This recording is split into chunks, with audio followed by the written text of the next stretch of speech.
Hello மக்களே, இன்றைக்கி வீடியோவில் என்ன பார்க்க போகிறோம்னா கேப்சிகம் பொரியல் தான் பார்க்க போகிறோம். அது எப்படி செய்யுதுன்னு பார்த்துக்கலாம் வாங்க.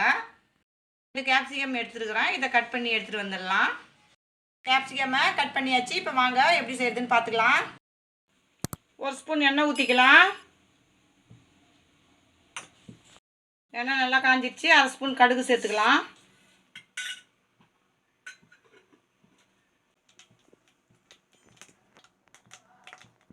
இப்போ கடுகு நல்லா பொரிஞ்சிச்சு. ஒரு ஸ்பூன் கடலைப்பருப்பு சேர்த்துக்கலாம். இதை நல்லா கோல்டன் ப்ரௌனாக வறுத்துக்கலாம். 2 காஞ்ச மிளகாய் கிள்ளி வச்சுக்கிறேன், அதையும் இதில் சேர்த்துக்கலாம். 10 சின்ன வெங்காயத்தை கட் பண்ணி வச்சுக்கிறேன், அதையும் இதில் சேர்த்துக்கலாம். இப்போ இதை நல்லா வதக்கிக்கலாம். வெங்காயம் நல்லா வதங்கிடுச்சு. கேப்சிகம் கட் பண்ணி வச்சதை இதில் சேர்த்துக்கலாம். இதையும் சேர்த்து நல்லா வதக்கிக்கலாம்.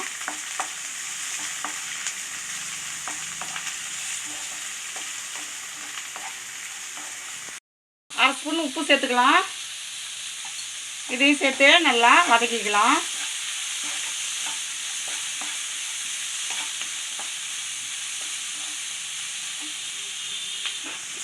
ஒரு கொத்து கருவேப்பிலை சேர்த்துக்கலாம். இதையும் சேர்த்து நல்லா வதக்கி விடுங்க.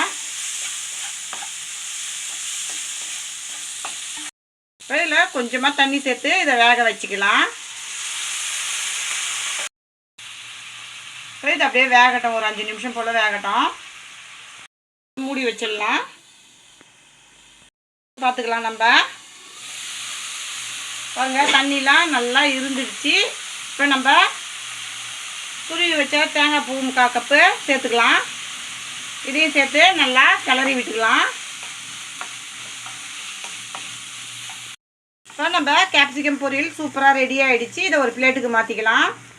நம்மளுடைய கேப்சிகம் பொரியல் சூப்பராக ரெடி ஆகிடுச்சு. இந்த வீடியோ பிடிச்சிருந்ததுன்னா லைக் பண்ணுங்கள், ஷேர் பண்ணுங்கள், கமெண்ட் பண்ணுங்கள். மறக்காம நம்ம சேனலை சப்ஸ்கிரைப் பண்ணிட்டு பக்கத்தில் இருக்க பெல் ஐக்கான் கிளிக் பண்ணி ஆல் இன் கொடுத்துருங்க. தேங்க்ஸ் ஃபார் வாட்சிங்.